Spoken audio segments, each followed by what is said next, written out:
Voici le résumé du conte de Monte Cristo d'Alexandre Dumas. Si cette vidéo vous intéresse, likez, abonnez-vous et dites-moi en commentaire quel roman vous aimeriez que je résume prochainement. Mais au fait, pourquoi la vengeance d'Edmond Dantès nous fascine-t-elle autant, même 180 ans après la publication du livre? La réponse à la fin. Alors voici l'histoire. Au début, Edmond Dantès n'a que 19 ans. Il est jeune, loyal, amoureux. Marin talentueux, il revient d'un long voyage, les poches pleines de promesses. Il doit être promu capitaine, il va épouser Mercédès. La vie s'ouvre à lui comme un matin clair. Mais 3 hommes, rongés par la jalousie, décident de l'écraser. En quelques jours, tout s'effondre. Accusé à tort de bonapartisme, trahi par ceux qu'il croyait ses amis, abandonné par la justice, Dantès est enfermé dans le noir d'une cellule du château d'If. Les années passent, longues, insoutenables.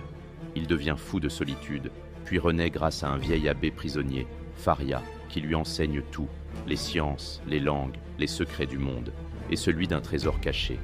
À la mort de l'abbé, Dantès s'évade. Il trouve le trésor de l'île de Monte Cristo. Il n'est plus Edmond, il devient le comte, un homme riche, cultivé, mystérieux, un homme brisé, reconstruit, porté par une seule idée, la vengeance. Et alors commence une longue descente dans le cœur des hommes. Un à un, il retrouve ceux qui l'ont trahi. Il se glisse dans leur vie. Il observe. Il frappe. Froidement. Lentement. Jusqu'à les ruiner, les faire souffrir, les détruire. Mais chaque vengeance laisse en lui une blessure. Chaque victoire est une défaite intérieure. Car l'amour est parti. Mercédès s'est mariée à son ennemi. Et l'homme qu'il était est mort dans cette cellule humide.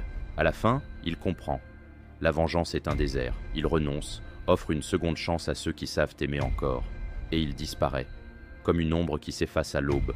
Alors pourquoi cette histoire nous hante-t-elle encore? Parce qu'elle parle de nous, de la trahison, du pardon, du gouffre entre justice et vengeance, et de ce que l'on devient quand on perd tout ce qu'on aime. Si vous êtes arrivé jusqu'ici, n'oubliez pas de liker et de me dire quel roman aimeriez-vous que je résume prochainement.